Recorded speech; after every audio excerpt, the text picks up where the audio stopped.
Terrarian in the Dungeon, Chapter 33, Fan Fiction by Azazyel. Please subscribe to this YouTube channel for listening and patreon.com/Azazyel to read all of his stories. Fine, just my back then. I said, rolling my eyes as I knew turning around was only going to lead Belle into freaking out at me, looking at her in a towel, or if she was even naked or something. Sure, this world didn't follow too many anime or even hentai tropes, but Belle, being a good-natured spaz, was hardwired into her very being.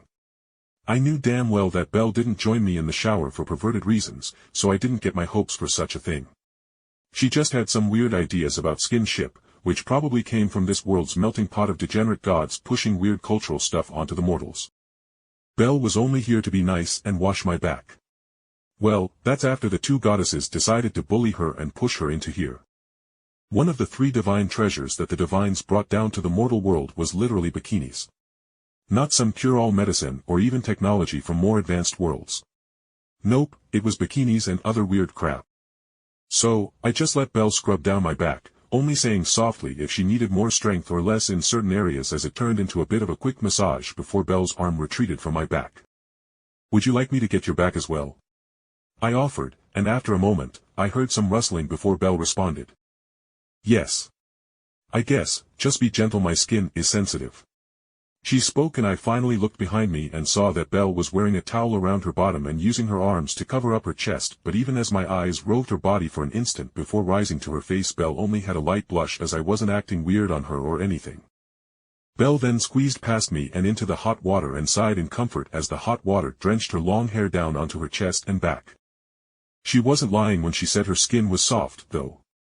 Even as I used a different soap-covered washcloth to wash her back, I couldn't find any scars, divots, or any major imperfections in her skin other than the tiny pores that kept her from looking like a mannequin or something if she didn't look to have them.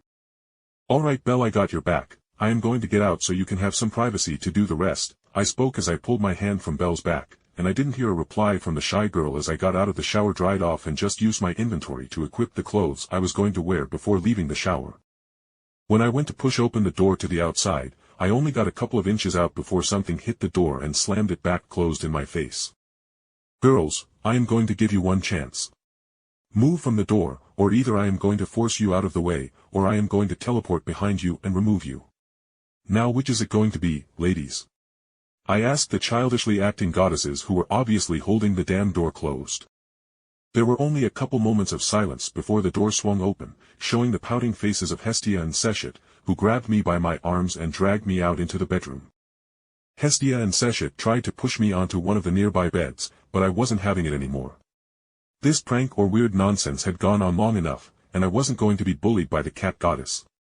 I put a leash on and pulled on during fun times, making her yowl like some alley cat. "Seshet, enough." I snapped sharply, making the cat goddess stiffen under my harsh gaze and lower her gaze before I snapped my eyes to Hestia. "And you, what the hell are you doing putting Belle up to that? Don't think I am blind to how much you love her. So why in the hell are you pushing into a naked man's space?" I demanded, as though Belle were a cinnamon roll. She was innocent and had no lustful intention, which is why I didn't bully her or anything. Hestia's face flashed with shame, but she rallied her motivation and spoke despite wilting under my gaze. "Belle has a special skill, kind of like you."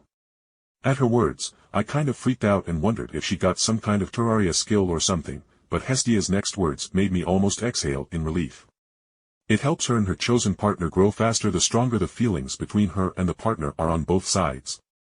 I want Belle to get stronger, and it brings me no lack of pain pushing her into there." But seeing and feeling from Belle's perspective, her life blood flowing out of her chest after that Minotaur attack. Hestia shook her head with a soft smile. "I'd much rather see her in someone else's arms than feel her soul travel to Tenkai and lose her probably forever, if I didn't just go back to Tenkai with her," Hestia said, looking through me and towards the bathroom where Belle was cleaning up after our 8-something hours in the dungeon. While I was wondering if Belle even had Liaris, Hestia spoke up again. "Jake, I don't know you. I don't know if I even like you as a person, but I have to ask you, as the person Belle trusts down to her very soul, to help protect her. Help her grow to whatever level you can. As her goddess, that's all I can ask of you." I couldn't help but snort at the thought and shake my head, making Hestia frown, but her face as well as Seshet froze as I spoke. "Hestia, whatever dreams Belle has of an adventurer, I will go beyond it. I will summon true gods as bosses to slaughter in order to refine them into materials. I will go so far beyond the fauna that Auranes is going to one day look at me and decide he needs to make a whole new system as I have and already am breaking the game with how and Bel can wholesale slaughter monsters above our level with our magic. I spoke almost arrogantly, but my words rang as sturdy as a mountain, as they were all true in the end.